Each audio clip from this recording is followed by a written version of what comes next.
Hi hello అందరికీ welcome to our channel Sudiksha మమ్ము. మెట్ల పైన ముగ్గేయలేదని చెప్పేసి ఇంకా మా అమ్మమ్మ ఇట్లా దేవుడి పాదాలు అయితే వేస్తుంది. అవి ఎట్లున్నాయో చెప్పుడు మాత్రం అసలు మర్చిపోకండి. మీకు ఏమనిపిస్తుందో వాటిని చూస్తే కూడా మర్చిపోకుండా కామెంట్ సెక్షన్లో కామెంట్ చేసి చెప్పండి. ఇంకెవరైనా మన ఛానల్ని ఫస్ట్ టైం చూస్తున్నట్టయితే సబ్స్క్రైబ్ కూడా చేసుకోండి.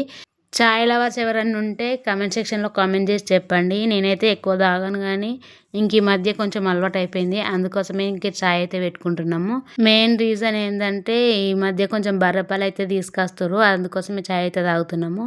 పాకెట్ పాలు కంటే ఇంకా మనకు బర్రె పాలు ఆవు పాలే మంచి అని చెప్పేసి ఇంక మధ్య మాకు దొరుకుతున్నాయని పాలైతే తీసుకుంటున్నాము. పేరుకే పల్లెటూరు కానీ మాకు ఇక్కడ ఏం దొరకదు. నాకు కొన్నిసార్లు అనిపిస్తుంది సిటీలో ఉన్న వాళ్ళకి దొరికినన్ని కూడా మనకు దొరకవు. ఎందుకంటే బాగా మంది ఉన్న కాడ ఎక్కువ డిమాండ్ అవుతుంటుంది కదా, అందుకోసమే బాగా ఇంకొక 15-20 రోజులలో మా ఊర్లోనైతే జాతర సాగుతుంది. అందుకోసమని ఇంకా పాలు పెరుగు అమ్మనికైతే మస్తు మంది వస్తారు. అప్పుడు జాతరలో ఫుల్ మంది అయితే ఉంటారు, తీసుకుంటారని చెప్పేసి ఇంక ఇట్లా ముందు ముందు నుంచి వస్తారు. ఇంక ఈరోజు మా అమ్మ తల్లికి కాటుక పెట్టాలనిపించింది. అందుకోసం ఇంకా కాటుక కూడా పెట్టిన. కుడి కాలికి కుడి చేయికి కాటుక పెడితే ఇంకా పిల్లలకి దిష్టి తగలదు అంటారు కదా, అందుకోసం ఇంకా మా అమ్మ తల్లికి నేను కాటుకనైతే పెట్టిన చేతులకు కాలుకి. ఫైనల్గా ఇక్కడ మేమైతే అన్నం తింటున్నాము. పనికి వెళ్ళినా సరే ఇంటి దగ్గర ఉన్నా సరే తొందరగానైతే అన్నం తింటాము. వీడియోకి లైక్ చేసి ఛానల్ని సబ్స్క్రైబ్ చేసుకోవడం మర్చిపోకండి. ఉంటా మరి, బాయ్ బాయ్.